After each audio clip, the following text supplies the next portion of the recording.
Who is Paula White? Paula White is a senior pastor of New Destiny Church in Central Florida. She's also one of the leading spiritual advisors to President Donald Trump. Paula White is also one of the leading voices among evangelical leaders. By the way, President Trump also has a Roman Catholic advisory board. Think about that. Back to Paula White. She belongs to a group of evangelicals that call themselves POTUS Shield and also Dominionists.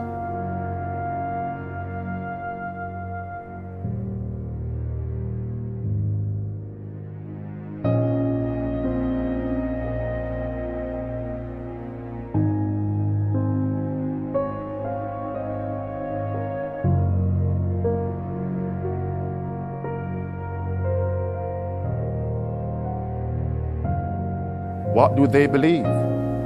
What are their aims? Their objective is to establish a theocracy in the United States of America, which is influencing state leaders to enforce biblical laws according to them and force the masses to accept these biblical laws to combat America's moral problems and social issues, which really is church dictating and controlling civil leaders, which will bring about the enforcing of the mark of the beast. It's time to get ready. Now, you've talked to us about this president, and we're very encouraged about him and seeing the things that he's doing and has done. But his election is 2 years away. What's at stake in this election that's not even 2 months away? I'm not the type of person that goes, please go out. But I never thought this would be coming out of my mouth. I'm like, I'll never do politics. I'm feeling, please, I'm pleading with you. I can say to you, vote red. I can say that to you without any fear that the IRS is going to take away your right to donate to this church and deduct it from your taxes. Amen. And without you being audited because of it. This is one of the reasons why former President John F. Kennedy stated the following words. I believe in an America where the separation of church and state is absolute, where no Catholic prelate would tell the president, should he be Catholic, how to act, and no Protestant minister would tell his parishioners for whom to vote, where no church or church school is granted any public funds or political preference, and where no man is denied public office merely because his religion differs from the president who might appoint him or the people who might elect him. I believe in an America that is officially neither Catholic, Protestant, nor Jewish, where no public official either requests or accepts instructions on public policy from the Pope, the National Council of Churches, or any other ecclesiastical source, where no religious body seeks to impose its will, directly or indirectly, upon the general populace or the public acts of its officials, and where religious liberty is so indivisible that an act against one church is treated as an act against all. And that was not true in presidents past. Even though we had influence in some areas, in some ways.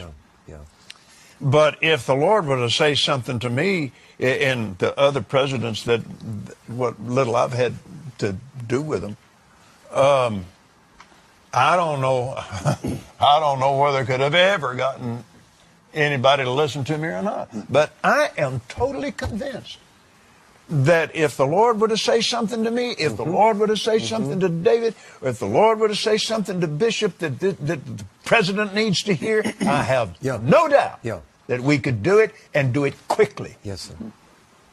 And have audience to say, thus saith the Lord, and he wouldn't just turn it over to an aide or something and just write it off. He would listen and it would mean. I will get rid of and totally destroy the Johnson Amendment and allow our representatives of faith to speak freely and without fear of retribution. I will do that, remember.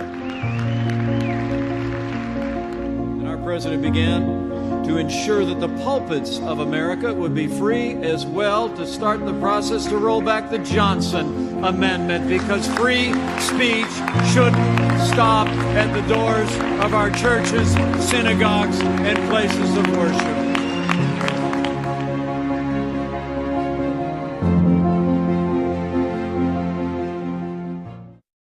Donald Trump is president!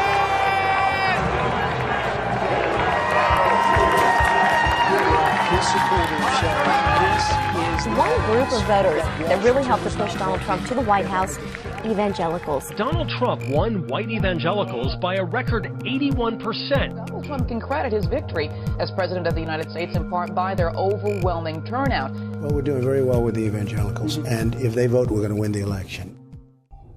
Do you think he's a Christian? I don't know. I don't want to speak to that.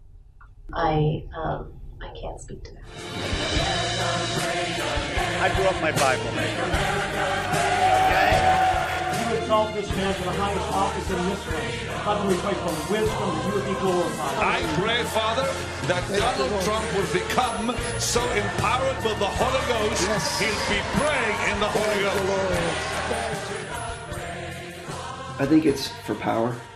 I think it's for control. Evangelicalism will go to bed with anything that will echo that same philosophy. We who are evangelical Christians are going to have a true friend in the White House. God bless Donald Trump.